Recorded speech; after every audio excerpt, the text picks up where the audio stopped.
All right. Hello. Welcome, everyone. It's May 15th, 2025. This is Active InferAnt Stream 14.1, and we're going to begin it, as we do, with a GitHub push. And we're going to go from there. Okay. This stream is called Generalized Notation from Plaintext to Triple Play. And before jumping into the background, I want to give a little bit of the payload up front. Here's the simple structure of the repo and where we're headed. All the source code is in SRC, all the documentation is in doc, and all the output from running main goes to output. So what is the output going to look like? Well, first, where does it start from and where is it going? What it starts from is looking like a markdown file with a controlled vocabulary describing state spaces for a given generative model. And here's where we take that.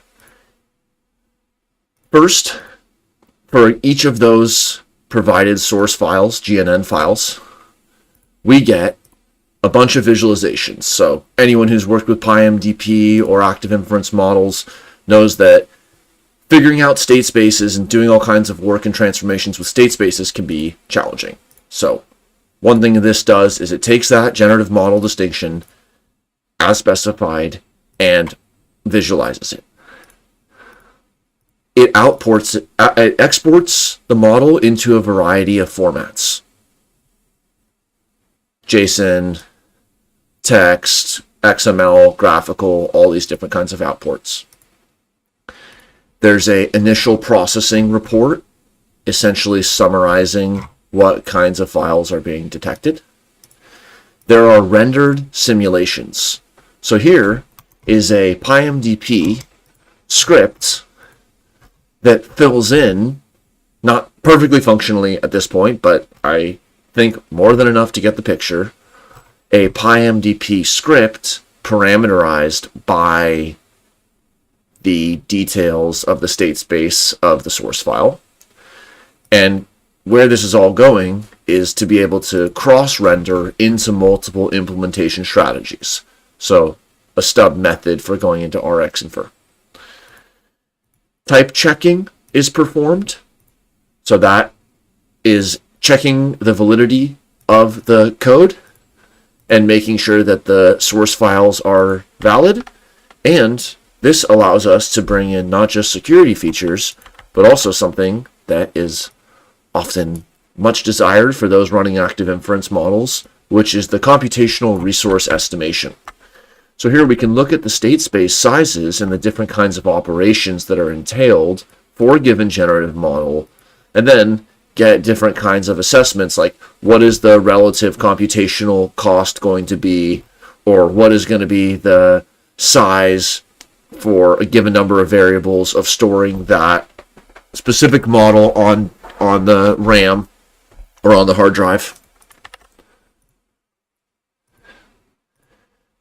LLMs are used at the end to, in this case, summarize a set of questions.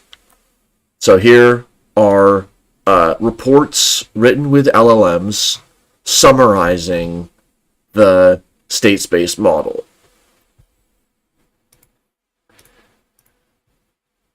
The logs for improved tracking and coding. MCP is the Model Context Protocol, and we'll get into this a little bit more, but this is a very large file which concatenates all of the MCP methods which we're exposing, like visualize GNN file. So this is something that you can run locally, or we can stand up, and we will stand up, MCP servers so that these kinds of services can be provided. Ontology processing. These are summaries of the ontology terms used and how they map onto different state spaces. And this is really one of the key pieces of GNN, which is putting a little bit of space between, putting a flexible interface and gap between a given variable and its ontological annotation.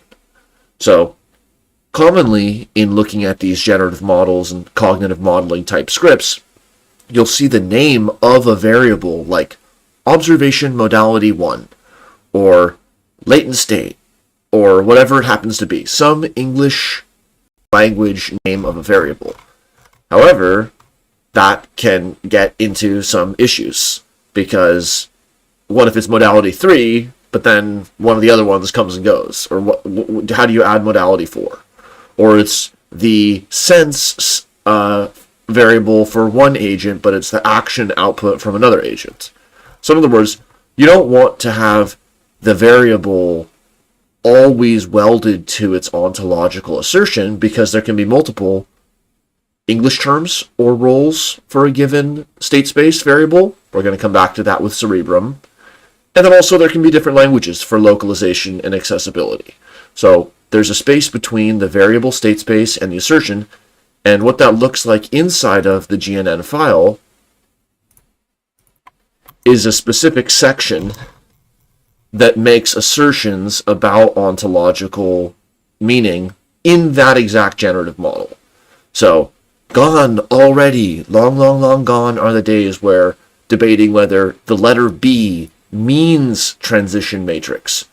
Well, no, it's just a symbol that in a given generative model might be asserted to mean transition matrix. Then those rendered scripts, so we had the program synthesis of the PyMDP agent parameterized from the GNN file, and then we can actually execute those. And this one hit an error that you'd hit running PyMDP, and so did this one. But in previous versions, I've had it running, so it's just in and out, all presented as open source work in progress, and inserting the correct values into the stem and stub of a PyMDP script is totally doable, and it will be coming when the time is right. Then there are test reports. So this is just test information from a test module. And overall a processing summary, which has been improved and disimproved and all of that. Okay, so that's where we get with the outputs.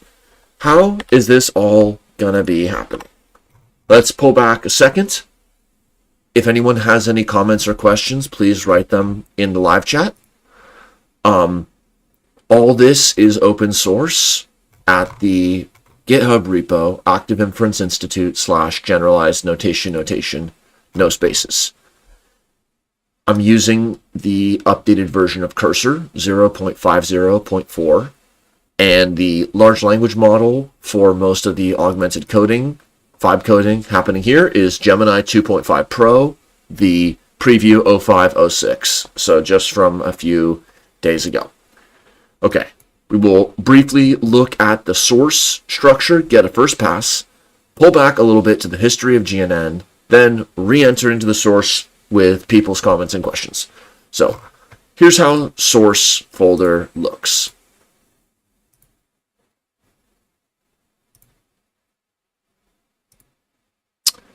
Okay, source folder has a main script. So when you want to replicate the entire process, you just go to src and run Python 3 main. So there's a single entry point that is going to look like this. It's going to start, go through 1, which is just confirming that it has the GNN payload, go into 2, which is the setup phase. That's going to install the requirements, any other packages that you add into requirements.txt. It is going to go into 3, which is the test suite. There's just a few tests right now, but you can add more tests. 4 goes into the type checker suite, which has the type checking as well as the resource estimation methods. After 4, it will head into 5, the export module. And so the folders are not numbered, but the scripts are just to really confirm, here's the order that we're running these different modules in. 5 goes into the export, so you can flag different export modalities. 6 into the visualization methods. 7 is the MCP, the Model Context Protocol section, which we'll go into more detail. 8, ontology terms, ontology analysis. 9 is the rendering. So that's like the setup of the simulation. That's the transformation from the generic GNN form and parsed output into a rendered but not executed, e.g. PyMDP, RxInfer, ngclearn, etc., etc., etc. We'll build those adapters and they'll be really robust. Step 10 is running the simulation. So actually this one, let's see if it came through. This is looking like it actually did do the PyMDP simulation. So let us see. Slow computer. There we go. So not exactly fully functional, but this is demonstrating that we can do program synthesis, controlled vocabulary program synthesis, in an implementation agnostic fashion with static checking, render it into a given target implementation style like PyMDP, and then run that PyMDP method. And it looks like there still could be some errors in the simulation, but it is breaking on through to the other side. That's 10. Then 11 runs the LLM section, which you can customize, and it's going to go into this LLM processing, and that's where it's going to do things like summarize the GNN file or do a set of questions that are responded to by the LLM and give an executive summary. Then it's going to finish the 11th one and give you some summaries on the whole pipeline. So again, just while we're overviewing the source folder structure and then heading into the context and the history of GNN, main is going to call the 11 scripts, and you could just start up another prompt. Make me a 12th script and a folder for doing ... Like if somebody writes a question or a comment in a live chat, I very may well add another module or do some other method. Then each of these scripts, which are run by main, are going to look into the folder of their own name. So for example, the type checking is going to look into GNN type checker, and it's going to find different files, like the resource estimator methods, all of that. And so you can choose in this sort of main first shell layer of dispatch which tools you want to bring into play. And then we can advance out the tech tree in a really modular way. Like, okay, we have type checking on models with planning, but we don't have PyMDP for it. And then we'll just go to the script where it's working and then reverse engineer what is the state space specification we need to do so that we can generate that script that did work. And if we can make that connect, we're going to be able to have a ton of flexibility and a lot of reproducibility and integrity for the models that we run. Another feature that's going to come into play in the MCP module is that each module has an mcp.py script. And these are going to be methods that become available to the MCP module. So the MCP module, when it is run, is going to look in the SRC folder and say, okay, go into all the folders and find the mcp.py, and then pull all the methods from the mcp.py. And that will get reported on in the MCP processing step, which is where we get these very, very information dense, super informative, very information rich files about which methods we're exposing in this implementation. So then if you're running a version and you don't have the execute, or you have a certain version of one of these or a different folder, as long as you have that mcp.py, it's going to control which services you're giving model context protocol availability to locally or remotely. And so there's some super fun ways to think about that from like a business/institution perspective.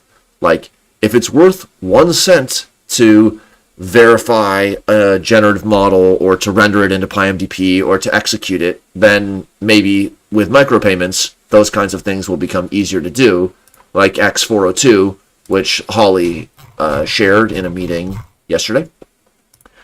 And big picture on the MCP, this is an example of a neurosymbolic architecture, because there can be generalist agents, multimodal agents, whether they're probabilistic models like neural networks, transformers, LLMs, etc., or it's a person with a pen and paper and index card. By opening up this GNN stack as an MCP nexus, we're in a new space where the LLM can do program synthesis and execution on generative models. So it can be using its own weights, its own inference methods to do certain things, including tool switching. And then if there's a given situation where explicit planning is needed, it's not that we need the LLM or the neural network to do explicit planning, but it could spin up a simulation and dispatch the execution that does do explicit planning. So like if you go to an LLM and you say, hey, what's the expected free energy of me doing this on this day? It might give you a number, or it might give you some relative variable, and that might be directionally accurate, it might be valid, might be good enough. So it's not to say that it's not. But what it's not doing is doing program synthesis on a generative model and then using free energy minimization to actually work on that model and leaving a full type checked trace all along the way. So that's the sort of neurosymbolic programming aspect that is going to be super interesting. I always think of this like a chocolate chip cookie, where the soft cookie part is like the generalist probabilistic agent, and then the chocolate chips are like the GNN or the tools that it can call through MCP or through other techniques. So we now have really good dough, better and better, and really good chocolate fragments, better and better too.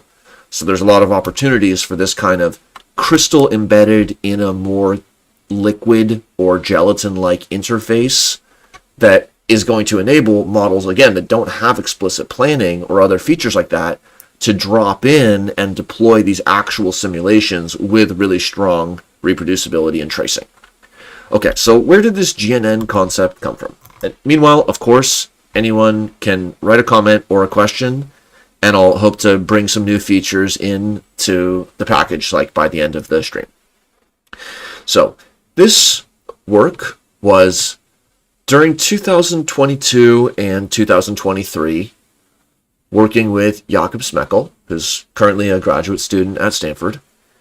We were doing various things with multi-agent systems and having a lot of fun talking about active inference and AI and whatnot.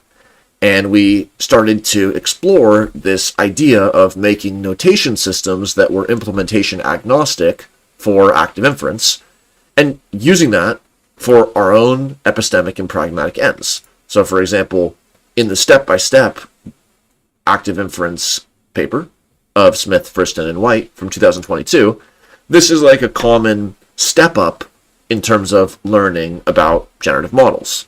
So like in the top left, there's D, which is a prior on latent states, S, the latent state itself, like the temperature in the room, O, the observation on the thermometer, and then A, the mapping between the real temperature in the room and the thermometer. So it's a static one-time step perception. You got a prior on temperature, a thermometer reading coming in, and then through the ambiguity matrix A, you come to some posterior on latent state. Then you can add one more motif in with a B, transition matrix. Then you can have temperature changing through time, emitting observations with thermometer readings. This is a passive inference. It's a partially observable Markov process. Then that can get bumped up to a partially observable Markov decision process. In this case, where the decisioning is represented by this pi policy vector of affordances, which are operated on by an expected free energy functional, which intakes a C preference vector. And then that can even be extended further to have this E habit vector, and then this precision, temperature, kind of shaky hand on action stuff happening. So it's like, okay, how do we really look at that though and understand, ideally in an open source plain text way, really get down to what are the specific similarities and differences between these models? And so that led to us, which we jokingly called land gauge because of gauge theory, where these are plain text and you can take a given column from like the coda and you can just paste it into a notepad and it will come out like a markdown. And it has different sections. And it's a pretty similar structure today, 2 years later. Looking in the GNN examples, looking here, we see some of those similar fields and a similar state space notation as to what it was, where you declare the state space, you declare the connections, give initial parameterization, add any other equations, how is time treated, what is the annotation of the ontology, and then we could have other sections like what's a footer, or we could have a cryptographic signature. So that was version 1 of the paper. In the earlier days of Active Inference Institute fun, where we wanted to highlight that we could bring together all these different ways of thinking about program synthesis, and we could express it in what is also the title of the stream, which is the triple play. So, the triple play is the high fidelity rendering of a GNN expression, whether it's a small motif or whether it's a whole ecosystem scale, multi-agent generative model, a hybrid synthetic intelligence, etc., etc., etc., across, and here's the triple play, plain text, graphical, and executable computational forms. Moving in and out of these forms, and that's the triple play. So then we talk a little bit about those 3 aspects of it, the text-based model, plain text, benefits of plain text, graphical models, here, of course, playing on the double play of graphical itself, being like a graphical relational model, but also being visual, diagrammatical, graphical, and then the executable cognitive models. So sometimes you just want to like dream a big dream about a recipe, but there's recipes you can specify that you can't cook at home. You just don't have the ingredients, or no kitchen could possibly do this or that. So separating out, where are we just writing creative, speculative, semi-fiction, generative model play? When are we visualizing the aforementioned? And then when do we really want to execute it? And when it gets down to executing it, just like software can be implemented on different operating systems, we want to be able, for flexibility and reproducibility, to execute cognitive models in different settings. So that was our paper. We summarized that shortly, and then we provided a quick assessment on how this GNN is actually not just useful and pragmatic, it's also very epistemic. So we dive a little bit into the realism and instrumentalism topic, and then we talk about how we will be able to implement this triple play. And here we are, in that ballpark, the very same, implementing the triple play.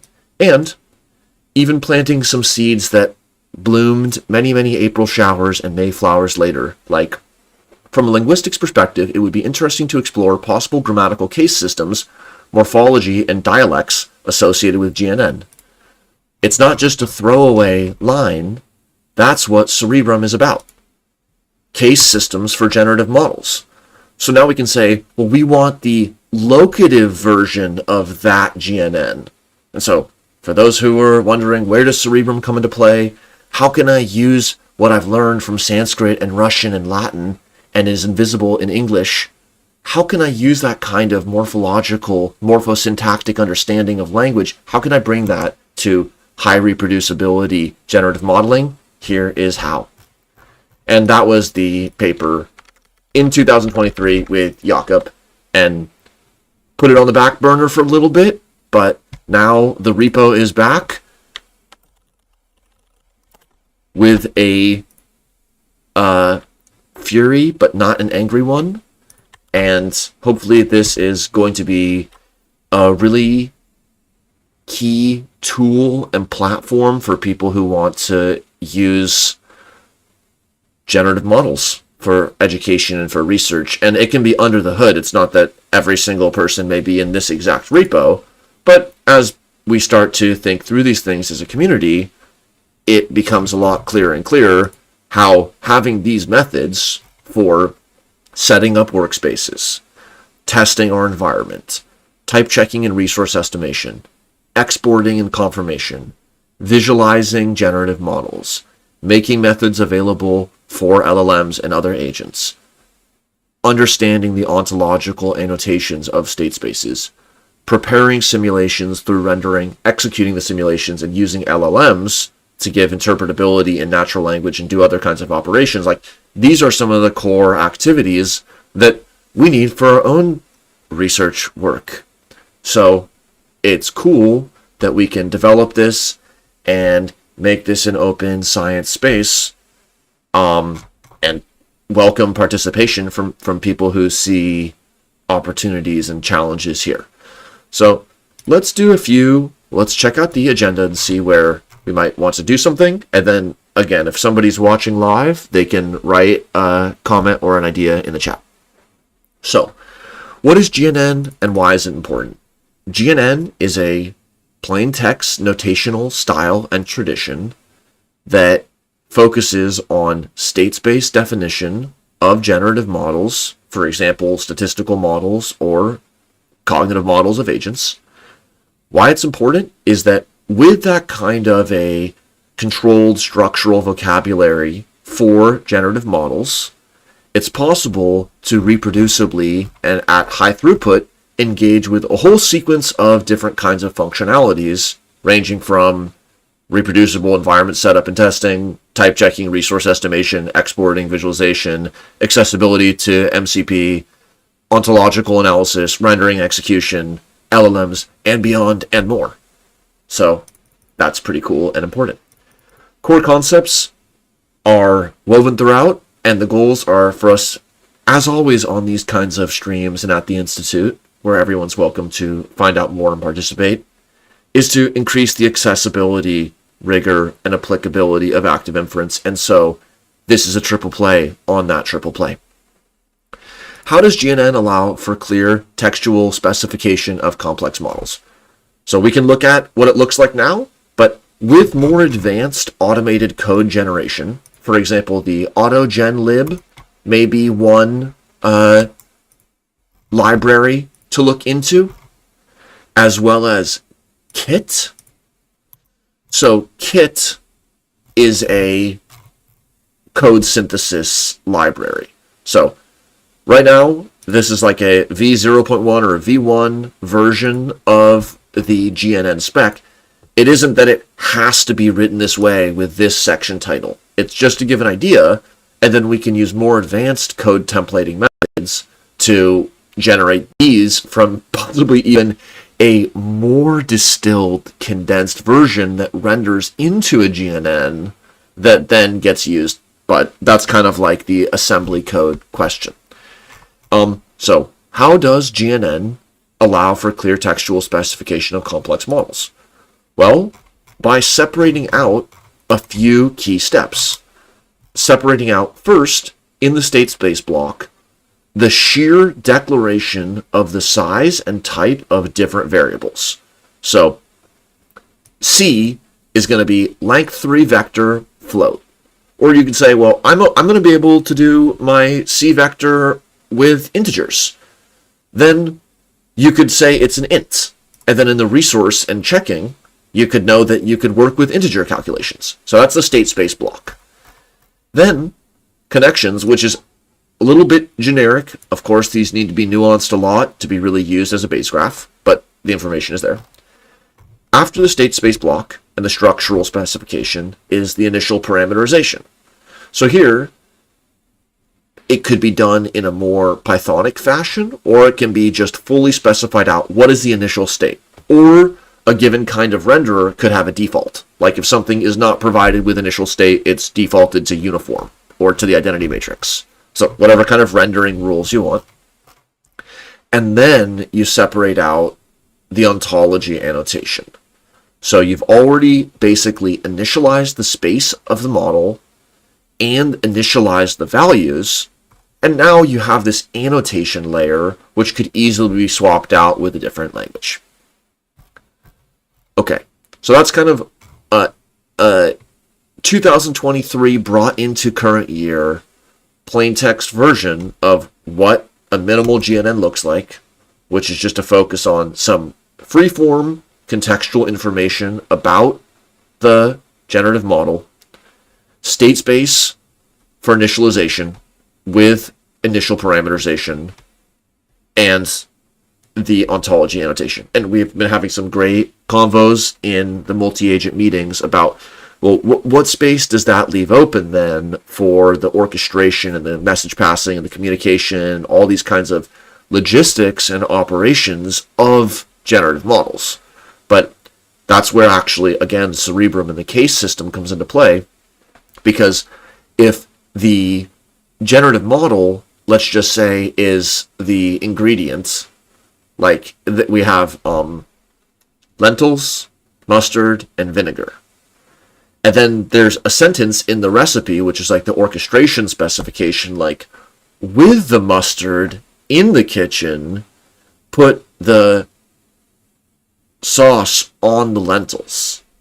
And then being able to look at all those prepositions and understand which of the cases are each of the models being used in. Oh, it's with the mustard, but it's on the lentils. But then if lentil has multiple methods or multiple different characteristics, and it turns out like with the lentils is really hard on the GPUs because they're heavy, but putting something on the lentils doesn't mean that we need GPUs at all. So that's where we get case-specific resource estimation through this kind of meta-linguistic intelligence layer. Key syntax and structural elements, just went through them. Okay, triple play with GNN. And no, I'm not just talking about the ever-present, comprehensive, who's on first style dialogue between Professor Phineas Cogswell and Pip Squeaky Wheeler as they discuss the GNN format. I'm not just talking about that triple play.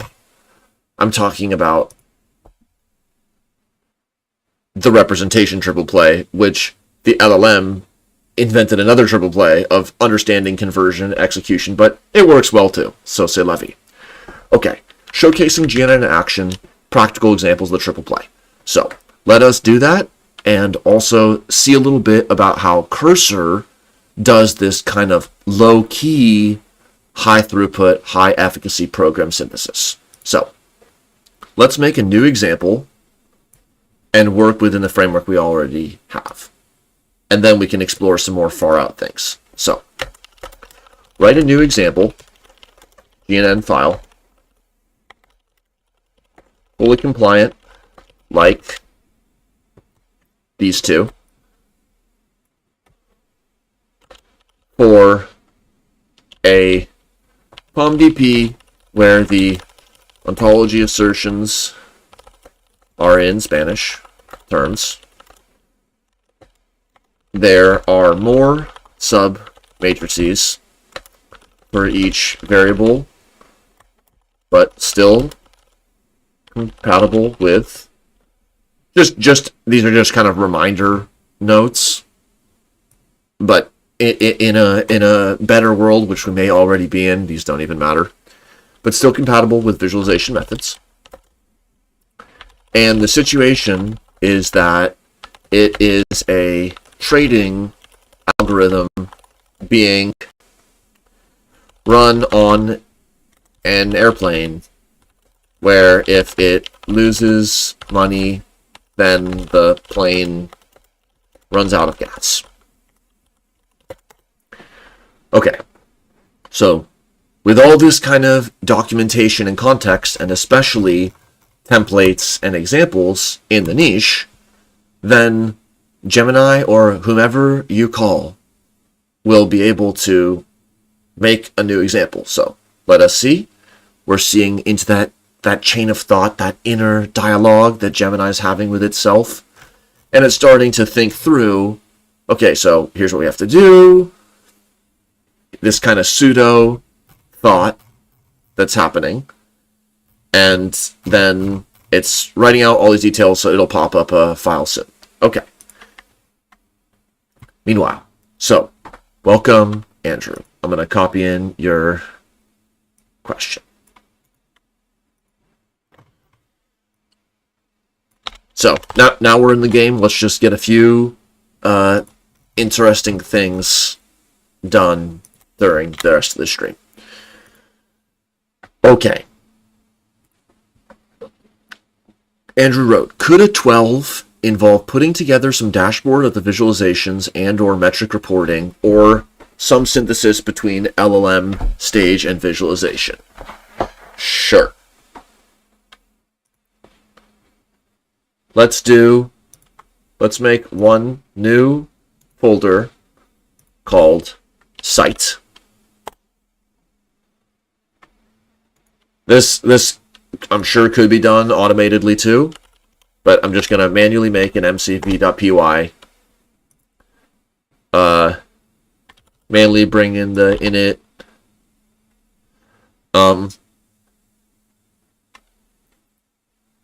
Then. Okay. Stop thinking. Continue. Most used command, right? Okay, started up a new chat agent in cursor over here. And so I'm going to drag in main, readme, and site. And say, write a 12 underscore file in src. Again, just dragging it in for explicit reference.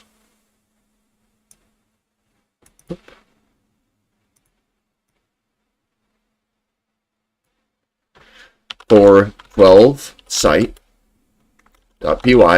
which will call on all the methods in site folder, make them all comprehensively. For making a website, single HTML file with different sections, which reflects the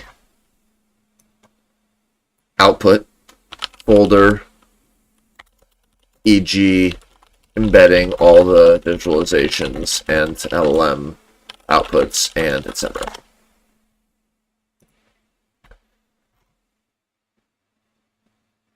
Okay. We're still deep in the thought chain. Okay. We're in the Spanish-speaking airplane trading PalmDP example. So it's kind of funny and I guess apt, but for those who have looked at the 2022 Active Inference textbook, this is kind of like the Chapter 6 approach. And it's also the same thing that for years we've been working on in terms of just like, what is the recipe for cognitive modeling? Like, wow, it sounds really cool about doing all this active inference work, but how do we really go from there being a situation of interest, and then whether for whimsy and fun, or just delight, or something more professional like systems engineering, or doing something like an analyst would, how do you really go from just a system of interest to having a cognitive model in hand? And Chapter 6 from the 2022 textbook took that part of the way, and it gave like a sort of proto recipe, but this is bringing it into another level of structural possibilities, and not to constrain either. More like a playground where there's all kinds of fun jumps and pull-ups and swings you can do, because your expressivity is higher with these kinds of structures and tools if you know what's up. So, airplane trading on the PalmDP. So, as per requested, we have the Spanish language ontological assertions, but the whole point is it doesn't change anything with what the state space block or any of the initial parameterization is. So let's accept that. I'm going to clear the terminal, delete the output folder, just to be sure, and then rerun Python 3 main. So in an ideal setting, which we do not know yet if we are in or not, we will have a seamless, well-logged step through of the new GNN trading, airplane trading POMDP. It should just work. So we'll see if we get there, but bigger picture, we know that we can get there. We're going to see, will it make the visualizations that we want? So here comes, this is, okay. Here's the airplane trading. Yeah, so now we have the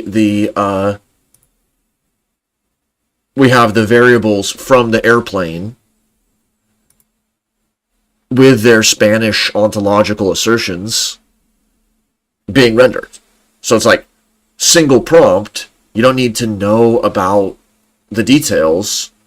You can go in there and you can do the engineering and set the specific state spaces. Oh, no. We wanted it to be 6, not 3, or whatever it happens to be. But again, big picture, we can render simulations for all of these generative models to our heart's delight. So will this script run? Well, I mean, again, we can sort of find out. Did it run? What happened?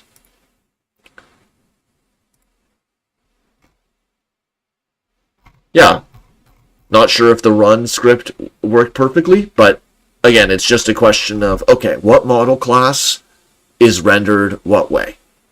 And then expanding that out. So that's one key feature to demonstrate, which is just purely within Cursor, let alone using more sophisticated methods. We can do one-shot program synthesis, or really like meta notation synthesis, and use that to just play into the same well-typed pathways so that we can make a Spanish localized simulation about doing trading on an airplane right off the bat. So that might take a while if you're going to manually write all those state spaces. So I'll just drop that one into archive. Okay. So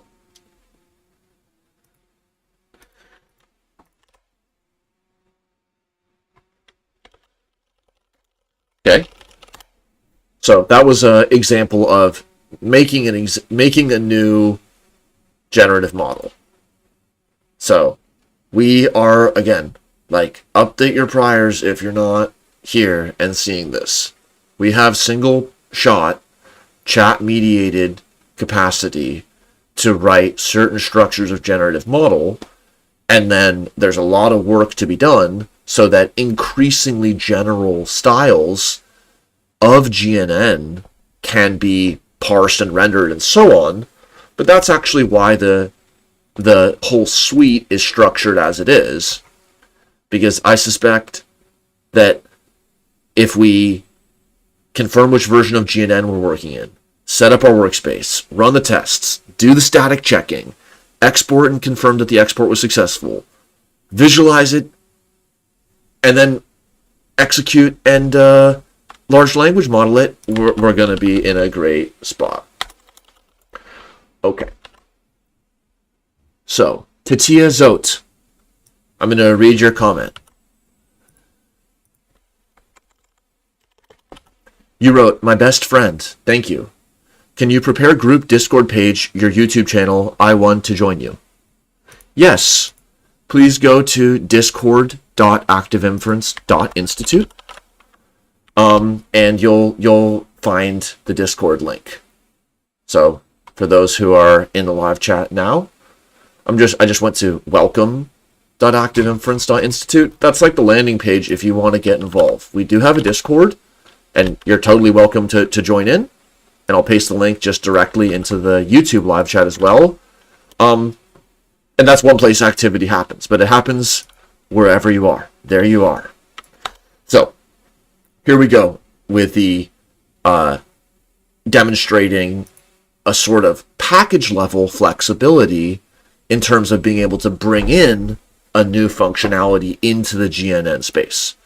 So here we have the site folder coming together, and then it will make a 12 underscore site.py, and then it will add that into main so that it runs 12 underscore site, so that when we add a new example in and we run it all with main, that will have it all pop up. So let's do another example. So here, I've created src site MCP. So this is like a way to confirm, yeah, these are the methods related to the website, like generate pipeline summary site. That's going to be exposed through MCP. It's not fully functional yet, but it's all there. So that people could call sequential MCP calls and then say, like, here's the recipe. You blend up A, then you add B. Take 2 of C and combine them with D. Then do all this and do that, and then that. So that level of programmatic synthesis is something that is very excitingly on offer from DSPy, which is a programming structure. It'll look a little cleaner in the repo.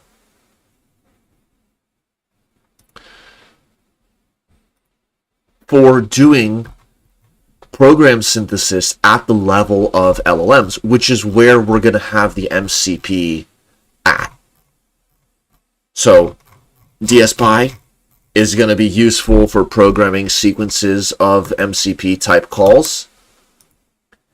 Kit or something similar is going to allow program synthesis and code base level intelligence. MCP, whether it's fast MCP or another method, is going to support making these tools available, even if somebody doesn't have the whole repo, because we can offer an endpoint. As earlier mentioned, Cerebrum and this sort of lexical intelligence paradigm is going to help us make case-specific renderings of generative model, so that when we understand from the beginning what different roles a given object or generative model is going to serve, we're going to be able to understand what kinds of rendering pipeline are needed. So again, like if we're talking about a table, are we talking about placing something on the table, or are we talking about hitting a nail with the table? Because if we're just going to place something on the table, we only need enough RAM to pick up the object that we're putting on the table. Like, we're going to put the pen on the table. But if we're going to put the table on the pen, then we need something like a GPU that can pick up a table. So that's how prepositions are and what they signal. And then there's just, again, these folders can have more documents and more different frameworks brought in. X402, which we were talking about yesterday, is just thinking, okay, how could we do micropayments so that if somebody thinks, I'm going to ring up the institute and ask for a textbook written in this language, and then we do that on the back end. Or I'm going to have a generative model written up like this. Then there can be small charges or just kind of authentication, different kinds of methods to offer these up as services. Okay. The pipeline 12 is integrated. So let's see if the main can handle this running.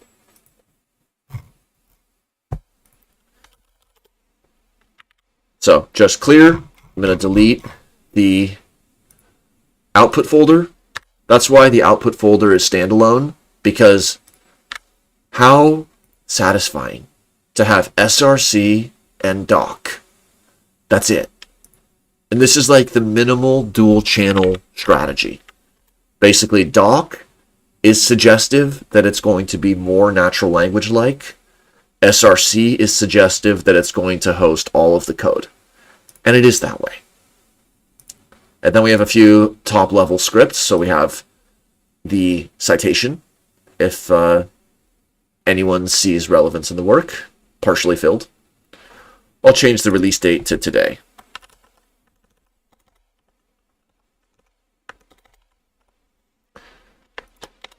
For version 0.1 1.1.0. Code of conduct, auto-written, but we can tweak that too. Contributions, already, even those just listening or watching or reviewing summaries thereof. It's people and agents like you that make GNN such a great tool. It's so true. License, MIT license for now. Those with more insight into how we can have more advanced and multi-channel licenses, get in touch, etc. But that's where it's at for now. And as far as I understand, it's the first program synthesis-based generative model creation assistance tooling framework. So I hope that people who find value in that can get in touch, maybe support the Institute, maybe support the project, maybe use the framework. The README is an overview summary. We have a cyber-physical and cognitive security policy in this GNN project, so inquire within for more. And we do want to try to be supportive. So whether it's during this live chat and you have questions you want to ask, or whether you have GitHub issues that you want to open up, or other questions about like, what can we do with this, how can I, etc., then we're there for support. But these are kind of the top level files, and all of the operational stuff is in source, all of the extraneous documentation, as well as different other ideas, like how could this be useful for multi-agent simulations? Like, well, maybe we expand the GNN structure to include an agent block. And then we have a GNN file that is the notation for a multi-agent simulation. And it says you're going to use one instance of, 5 instances of this GNN and 1 instance of that GNN. And so we can make structured notational fields for doing all that kind of simulation level reproducibility and communication. So that, and then we can have either kind of state spaces that are wired up, again, separate from their English name. So we can flip in and out of using that state space representation where the variables could be known like by their cryptographic hash, all the way on through just, okay, now you want to turn it into this language lens. So just ideas about how we could use GNN and structured fields for the communication questions, and keeping with this spirit and inspiration that it's implementation agnostic. GNN isn't the rendered version that's executable. GNN is the notation generalization. So if a given kind of simulation level or agent level description is written in GNN, like DNA, like source code, then you may have a rendering element that is able to render and transform the contents into the format you want. That's docs. Okay, pipeline has finished. It says successful 11, 1 success with a warning. So let's see what the site. Okay, looks like 12 thinks that the site was created, so let's find out. Okay, here's the summary site. Moment of truth.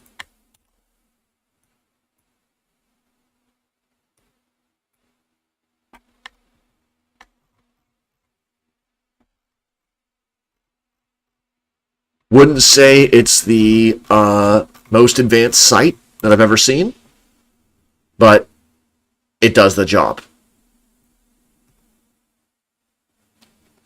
It has all the information. And then that's how you develop modules. Just like, okay, now develop site to be like this. So here I'll just remind it of that. Ensure the README includes site and the 12th script. Make any improvements within the site folder,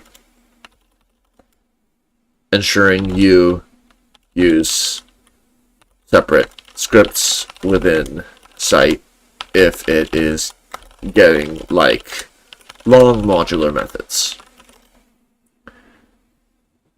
Okay. Clear.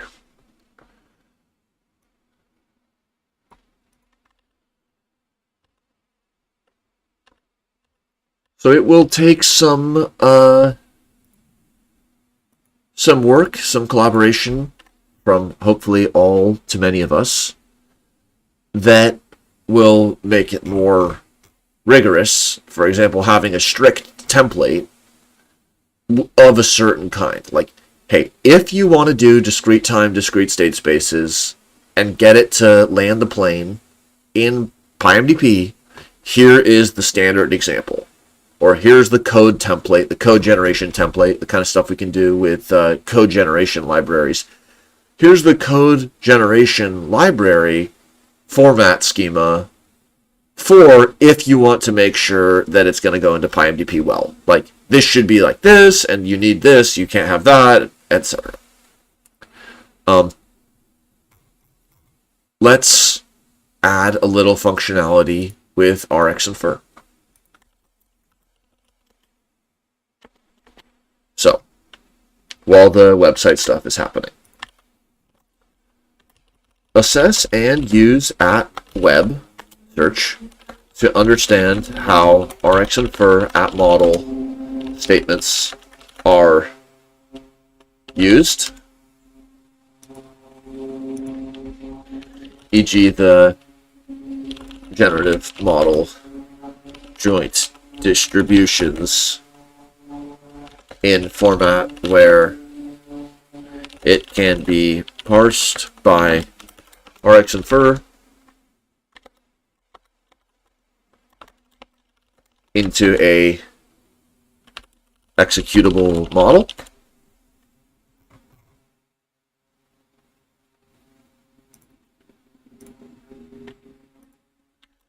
Then make those improvements to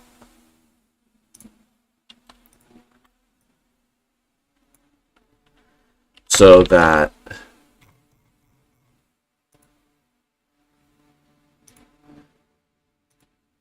here's the rendering,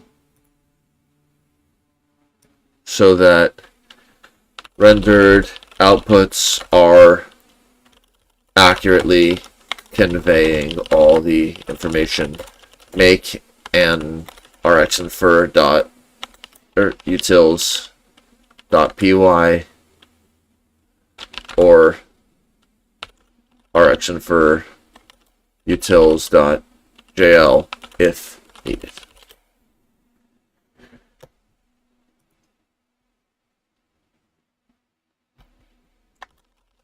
Yeah, the Gemini 2.5 sometimes stalls out kind of randomly.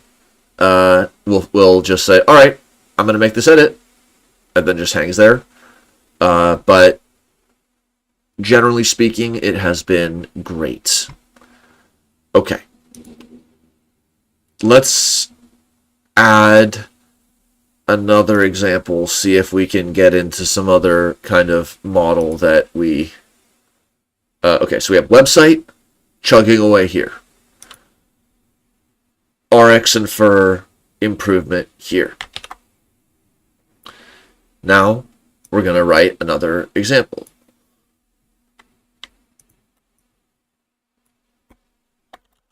According to these compliant examples, write another kind of generative model, not a POMDP, that will creatively and functionally demonstrate important features and capacities of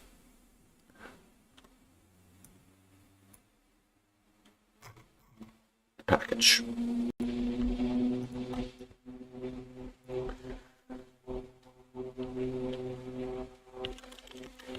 Make the situation something esoteric yet tangible. Semicolon. Available, though ineffable. Make it best. best possible. Okay.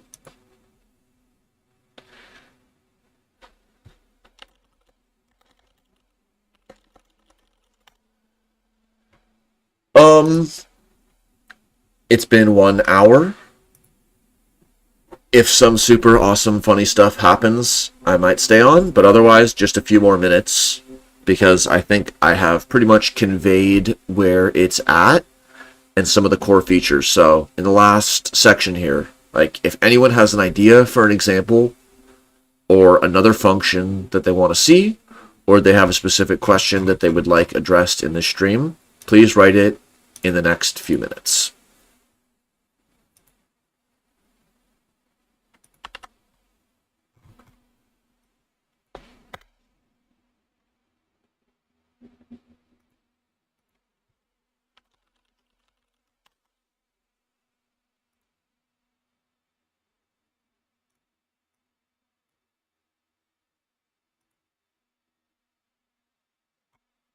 Okay.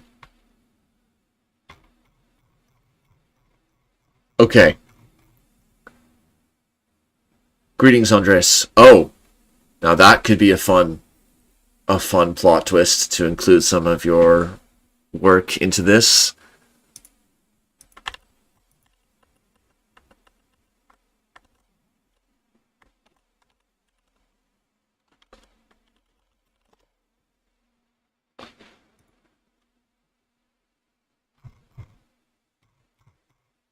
Okay. I'll make just a sort of starter pack NTQR and a NTQR or GNN NTQR MD.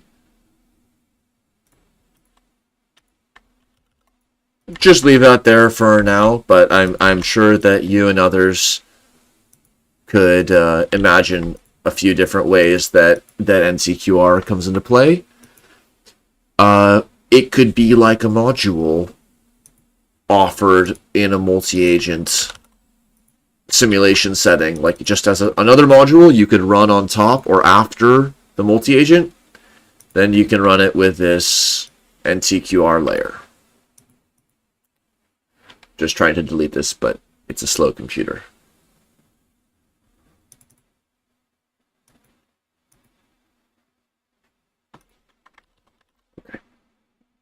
Okay, so this is what the esoteric... Oh! Goodbye, cursor. It was good to know you.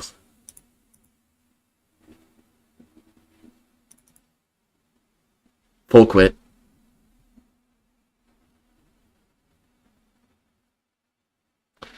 Okay, we're back. Okay. Alright. So it's a GNN Bayesian network that stochastically generates a verse concept.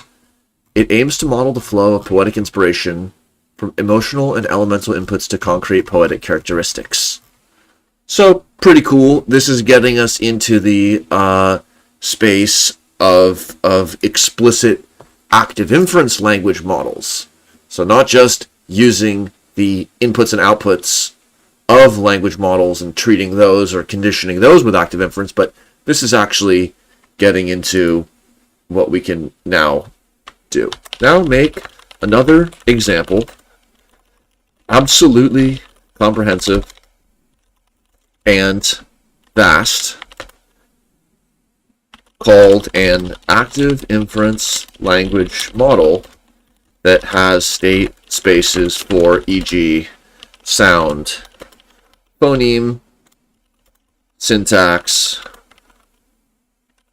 morpho, syntax, semantics, situational, narrative, all the nested and interacting levels, so we can really, truly, actually, finally, seriously, safely, and beneficially have a full GNN-based model of language. No training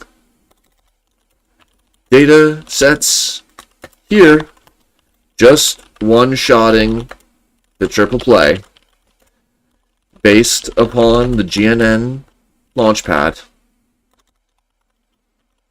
for making the world's first actual active inference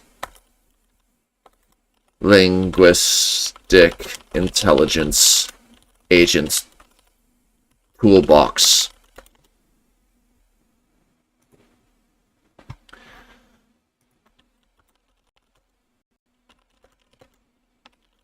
Okay, have it continue with RxInfer because it got quit on. And looks like the website one did too.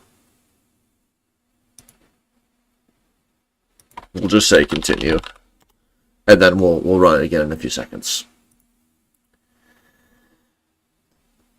Yeah, also the new version of Cursor 0.50, it has some background. Well, one important thing, indexing was broken out into its own separate tab.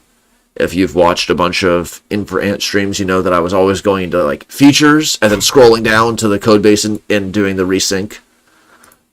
There's MCP, but this is exactly how easy it's going to be to then have all this GNN stuff tucked away and then point the MCP server at it.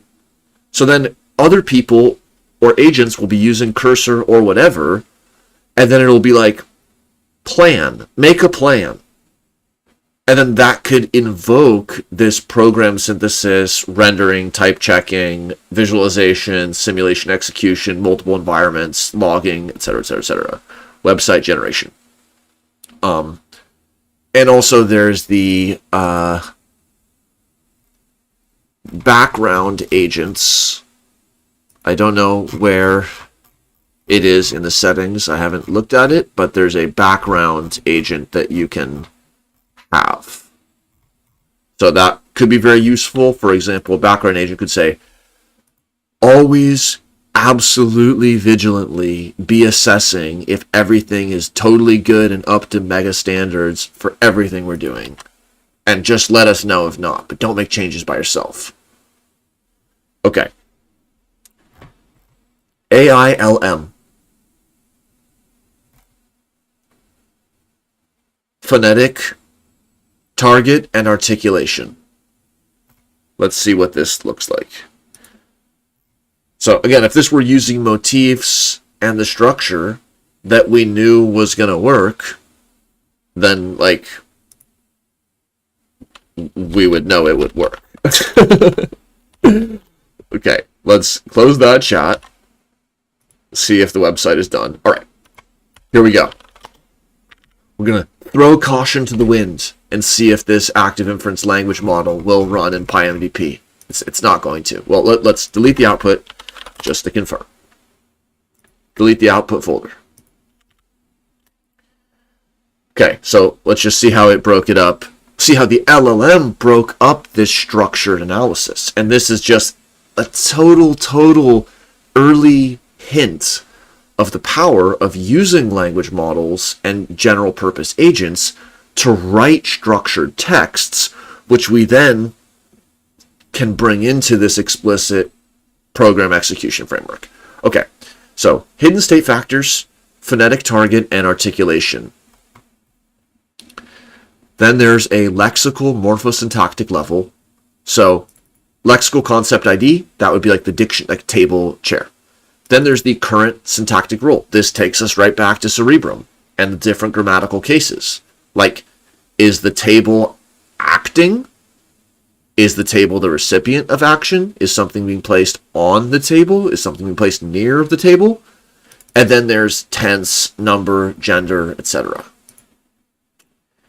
That brings us from the sort of lexical into the more properly fragments of semantics, which here, let's see, semantic proposition. So a propositional, a valenced propositional assertion-based semantic representation. Not the only one, but that's why we can make multiple kinds of GNN files. We could say, make a new GNN file that explores a really, really different and radically contrasting semantic concept.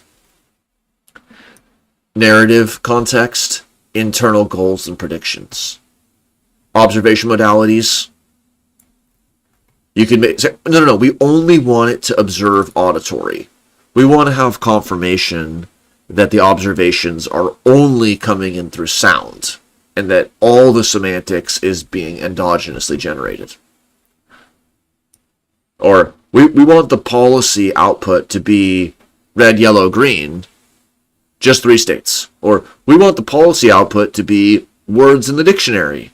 Then we would have literally next token prediction, policy prediction, in this kind of AI LM would be just like it is in Transformers. So this state space block is obviously massive. The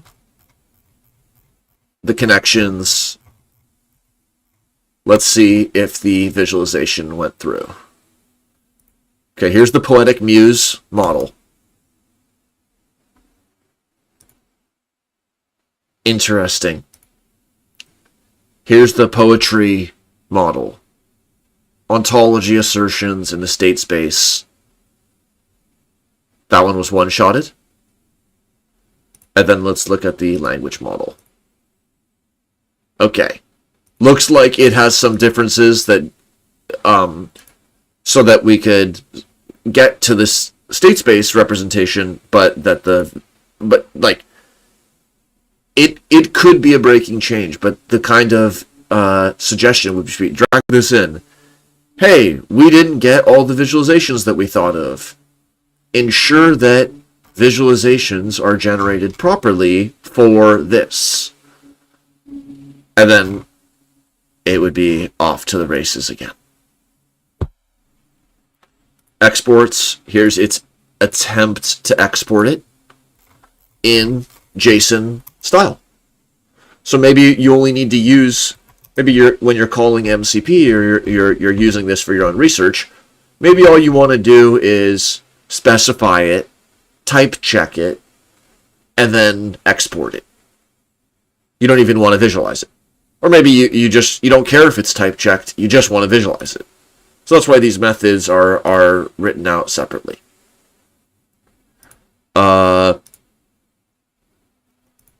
This is the language model failing to be put into PyMDP format. Let's see if it gets a little bit better. And similarly, RxInfer didn't continue through.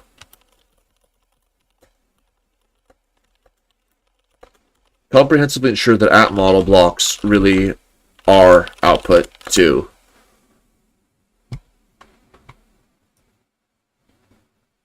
there, given the GNN input. So maybe I'll run one more.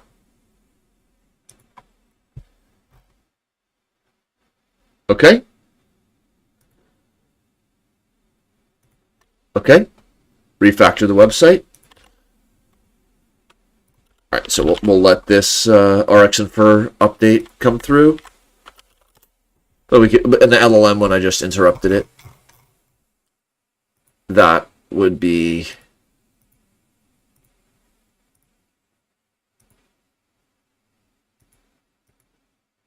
so here we get that LLM interpretation generated from an OpenAI call at this point to describe the model and to answer different questions about the model. So you could have a default question kit, Q kit, ask these different questions. Let's see what happened when it was tried to execute it. Yep, A matrix must be a NumPy array. At least it's a real error. Okay.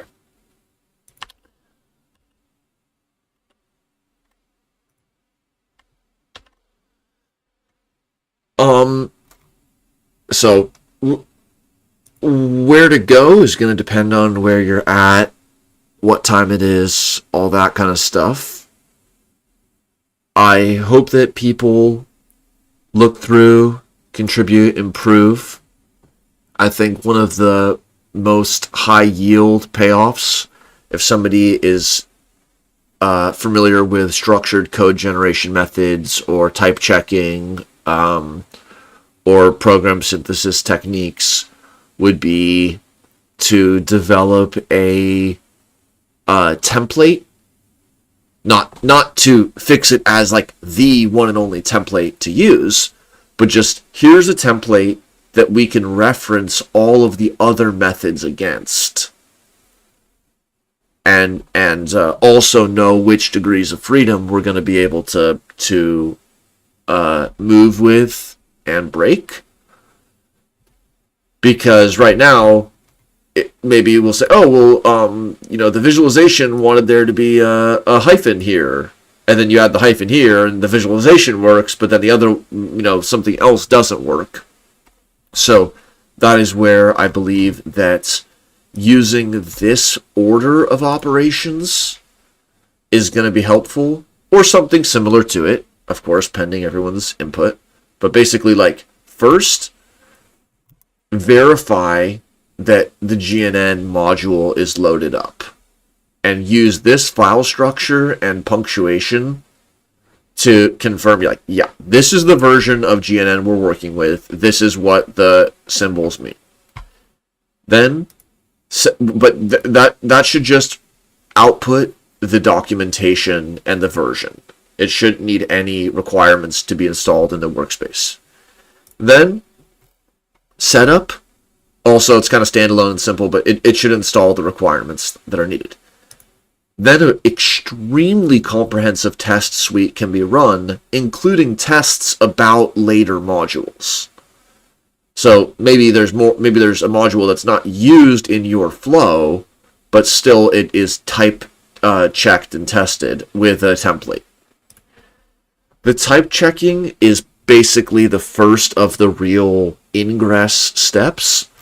And this is where I know that there are better methods that people can bring to the table. Okay, let's run main one more time, just to see if it can get this RxInfer plane landed. Okay, so GNN type checker, maybe the resource estimator could be broken out to its own script or folder even, but the resource estimation is not costly. So I figured it probably can stay with the type checking because it is based upon the inferences made by the static type checker engine. Export, that could go slightly earlier because you don't need a type check, but type checking tells you, yeah, you're going to have an issue with this variable. It's not stated properly, or like you won't. And then export kind of confirms that you can read in and out. So if everything is green light up on through export, the goal is like, you should be in the clear because we've already done static testing. We've already demonstrated that we can read in and then read out a given file. So like downstream of 5, I think it may even use the re-exported form after having already been checked to be the same as the input. So it's like if we can regenerate the original GNN file 100%, then we may want to work with that air-gapped version purely. Because on one hand, it's like it'd be the same, but on the other hand, it's a version that we know that we wrote. Visualization, there could be generic and specific visualization methods, and so that would require a lot of flagging, like where are we doing heat maps, where are we doing other kinds of visualizations. MCP, again, that could be moved to a different order, but it should expose these methods and the neurosymbolic possibilities for MCP use. Like, imagine the so-called language models, the transformer LLMs, calling the real language model as program synthesis. And then that active inference probabilistic language model could have a GNN dialect, so it could do program synthesis on GNN within a linguistic GNN representation inside of a cookie of just probabilistic general inference. Ontology, that one could just be more of an archival ladder note. It doesn't have to be 8, but it's pretty interesting. Like if we wanted to say, hey, this undergraduate course or this micro certification or training, you are going to fully understand this drone forest simulation example. It's a multi-agent simulation with drones in a forest. Here's the file that we're going to be looking at, and everything is going to be about those ontology terms. So every single thing we say is going to be semantically laser eye on your education related to drones in the forest. And we can have one foot in that content and still pivot out and associate and talk about other topics, but let's be clear with which ontology terms we're using in a controlled fashion. Render, maybe another word is slightly preferable, but this is just preparing the simulation for execution. So having a render, like a prepare, and then the execution phase may just be as simple, provably, as Python and then the Python script name. That would be ideal. Doesn't do any other stuff. It just pulls the trigger on what render loaded up. LLM, again, here you can just say, make it so that LLM does this other kind of thing. That's just more general LLM tools. And then today on the stream, we made this site to generate it. So let's, in the closing bit, okay, let us look at the RxInfer to see if we got a better RxInfer simulation.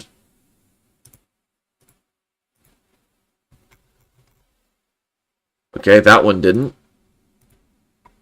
That one didn't. Okay, so program synthesis for RxInfer waits till another day, but one thing that's going to be awesome with RxInfer specifically is another degree of freedom where we will be able to specify RxInfer models, and then we could either run that locally or dispatch that to the RxInfer server API.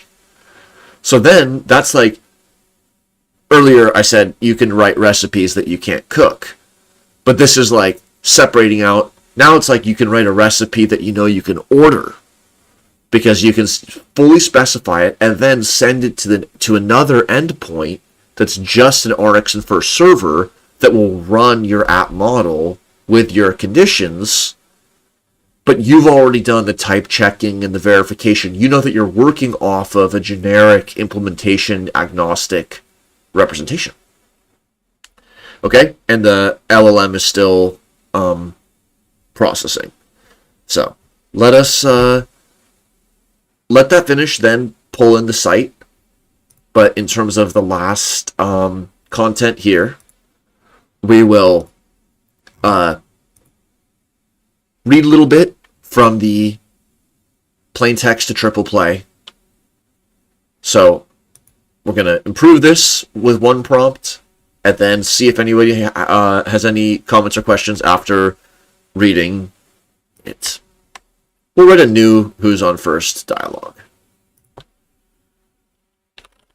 Triple play.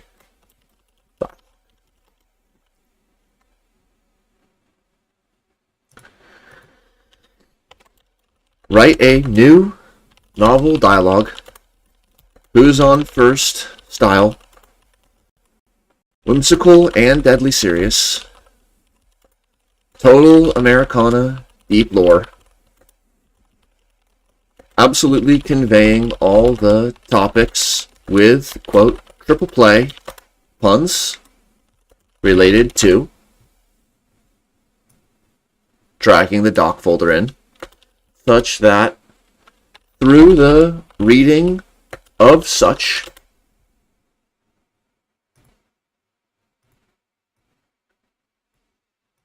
the SRC code becomes strangely obvious to those who pay attention. Again, this must be like absurd, speculative realism for a variety of reasons, delivered in PhD dissertation length, who's on first dialogue style. Or it could be 3 conversants, if that will make the triple play, pun play, all the better.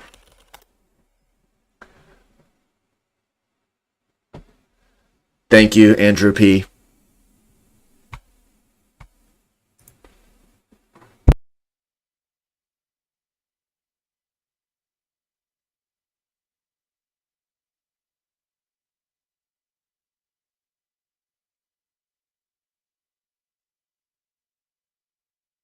Okay. We could have we could do a benchmark on how much do each of these LLMs know about 1920s baseball lore.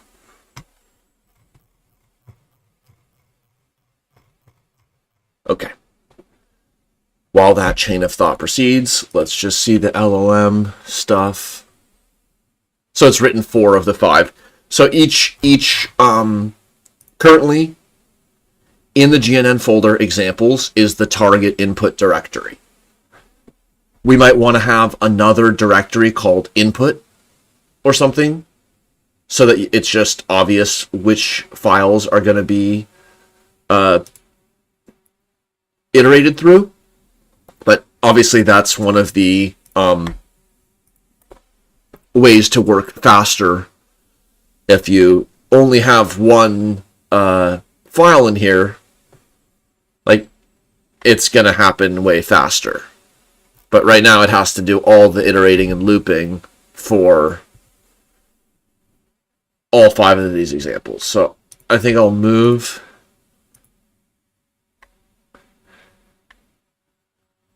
I'll move 3 of them into archive, just so that people can get started and get it running faster. But the language, they all could be developed in versions in really fun ways.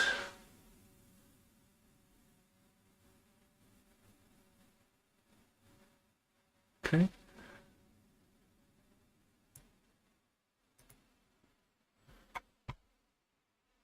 Okay.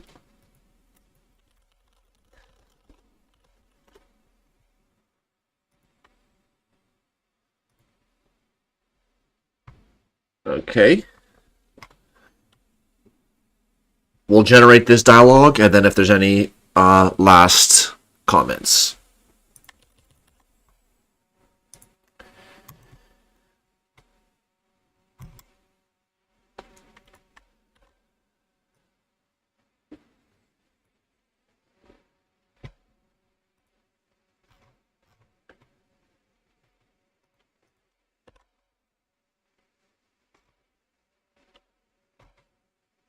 Let's just see what else is in the docs folder about GNN. This just summarizes, that's a starting place. Here's a domain-specific language DSL spec sheet for it. A more human legible examples, breaking down the different examples. File structure. These kinds of markdown representations, mermaid plots, super useful. How does it get implemented? Again, the goal and the whole vision is like specifying generative models at a level above implementation. So if you're on a Intel versus an AMD processor, the program is still going to work. So similarly, like, if you're going to be there might be some features that are easier or only available within one of these computer languages or within one of these implementation environments. But in principle, we're talking about specifying something at a more semantic level. As mentioned and alluded to a little bit, I think that this kind of executable program synthesis is going to have a lot of relevance for neurosymbolic synthetic hybrid intelligence architectures. There's a whole world of multi-agent specification and ways that we can work at this layer.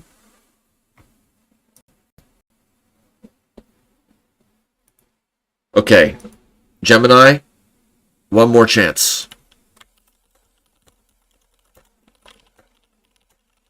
Really fully write out this conversation which we need.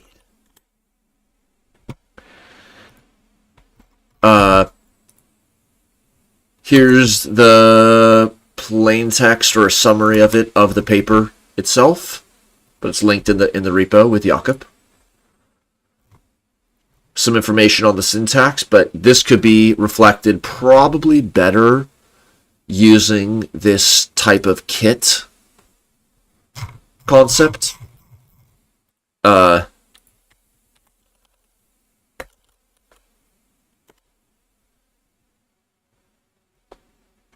No. This is the repo. Cased/kit. Code-based mapping, symbol extraction, code search, building LLM-powered developer tools, agents, and workflow. When I saw that, I was like, yes. And making MCP servers access to it.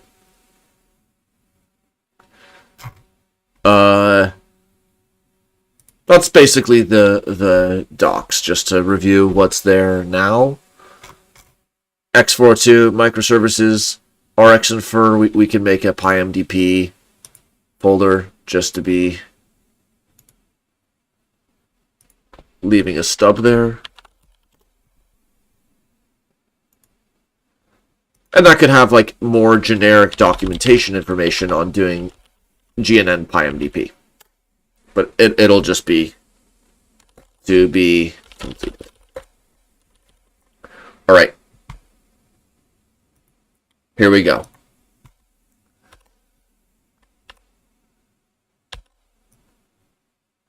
All right, I'm going to push it on GitHub, read this one-shotted dialogue.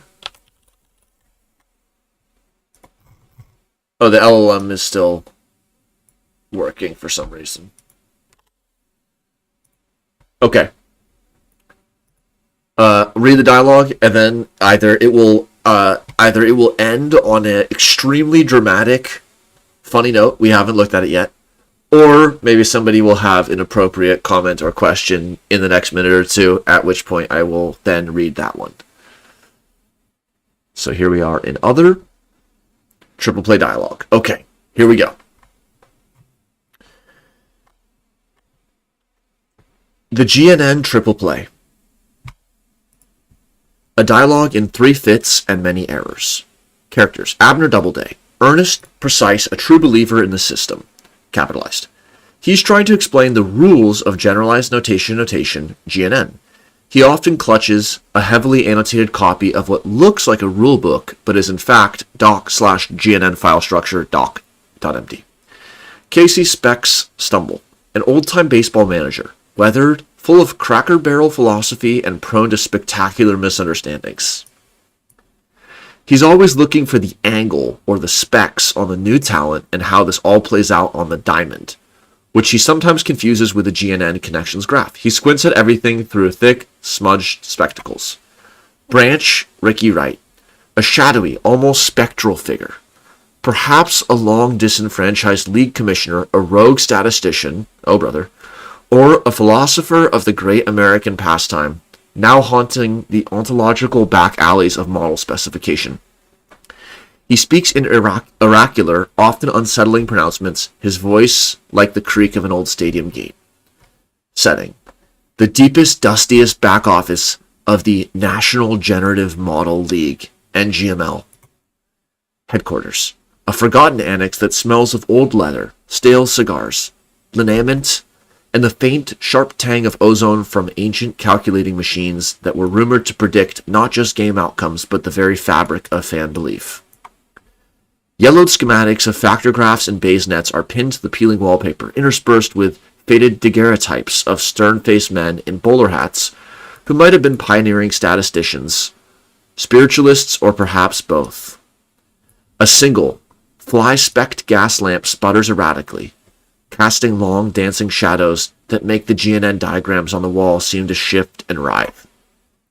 A ticker tape machine in the corner occasionally coughs out cryptic, decontextualized messages, e.g., model name not found, state space undefined, policy does not converge. The curtain rises, or rather the dust motes swirl expectantly. Abner is pacing, occasionally tapping his rulebook. Specs is trying to whittle a piece of what might be a broken bat or a very large pencil with a penknife. Rickety is half hidden in the shadows, only a glint of an eye and the occasional wisp of pipe smoke visible. Bit the first. Who's on model name? Abner, clearing his throat, adjusting his spectacles. Gentlemen, welcome, or rather welcome back to the eternal deliberation. Today, we must rigorously define the parameters of our understanding. It all begins, as it musts, with the model name. Clarity here is paramount. Specs. Model name, eh? Is he a new kid? What's he bat? Lefty? Righty? Got any pop? We need pop. The fans, they scream for pop. And where's he from? Don't tell me he's another one of them fancy college boys who can't hit a curveball in the state space block. Abner sighs. A small puff of dust rises from his waistcoat. No, Specs. Model name isn't a player. It's the designation, the unique identifier for the entire conceptual architecture we are attempting to instantiate. Think of it as the banner under which the whole enterprise marches, the grand title on the spine of the almanac. So like the team name, the generative giants, the notation nationals, the Markov chain marauders? I had a team once, the Mudville 9. Good bunch of fellas, terrible fielders. Lost 17 straight in the time horizon. 17, each discrete time step of fresh agony. Rickety, voice rasps from the shadows, like dry leaves skittering across an abandoned home plate. The name. Yes, before the word, there is the naming. Before the connections are drawn, the model name is whispered into the void. It is the first casting of the die, the initial prior block from which all subsequent beliefs unfold. Does the name sing to the actinf ontology annotation, or does it merely echo in the empty grandstands of failed hypotheses? Precisely, Mr. Wright. Well, almost. It's less about singing and more about unambiguous referencing. As stipulated in doc/file structure doc.md, section 2. It's a descriptor, a label. For example, GNN PyMDP agent. Concise, informative. PyMDP agent? Sounds foreign. Is he one of them international league fellas? Got a good arm? This agent? Can he play multiple positions? Like, can he cover hidden state and also fill in at observation if we're in a pinch?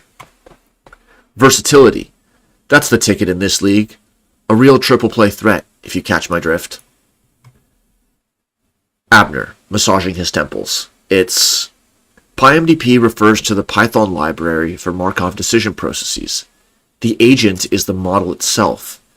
It's not about positions on a field, Specs, but about variables in a system. Variables, eh?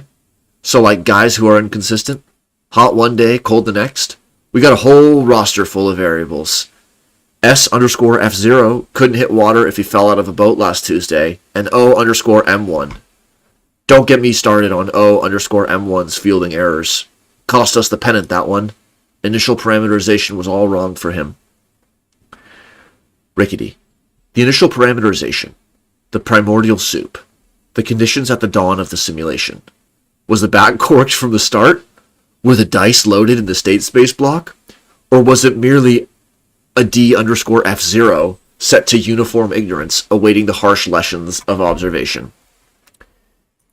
Yes, the D underscore F0 vector, the prior belief over initial states for the factor 0. You see, specs? Model name sets the stage. Then comes the model annotation. Model annotation? Is that the fella who writes down what model name does? Like a scorekeeper? Or one of them newspaper scribblers? Always looking for a model name to tear down. We had a guy, Scoop McMurphy, used to say my policy vector was more like a meandering suggestion. The nerve. Abner. The model annotation is a free text caption, specs.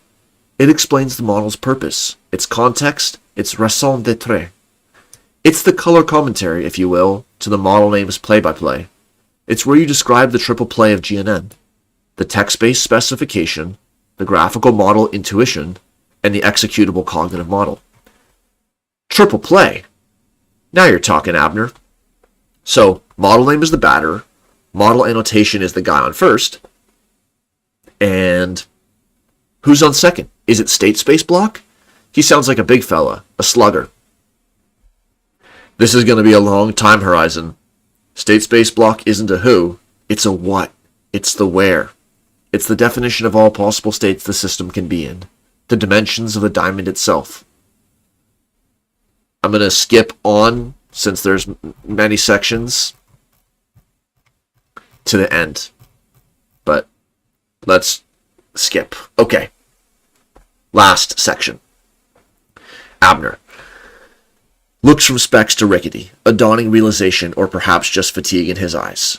So, src/main.py that orchestrates the 1 GNN parsing, the 2 setup environment configuration, the 3 export transformations, the 4 GNN type checker validation, and the 5 render execution.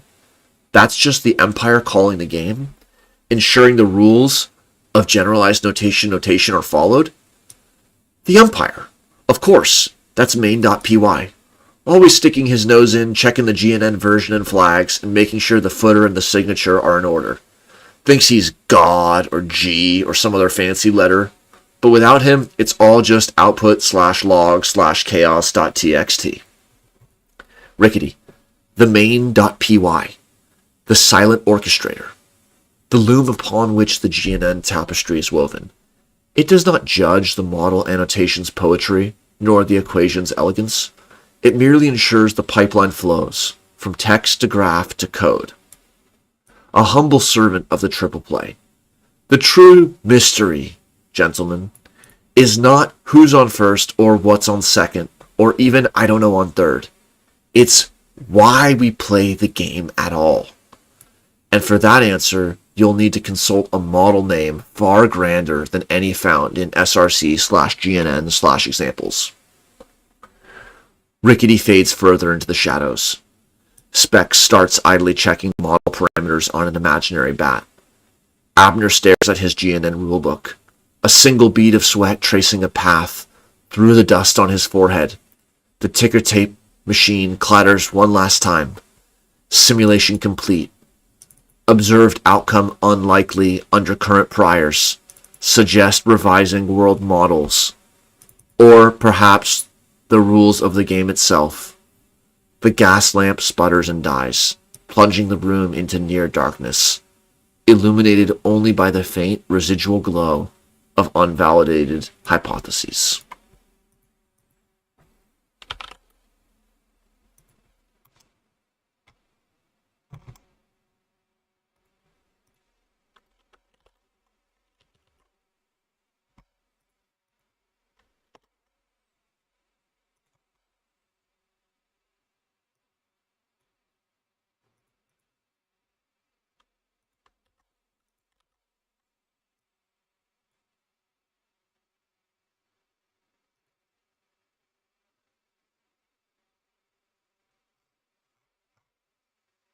All right.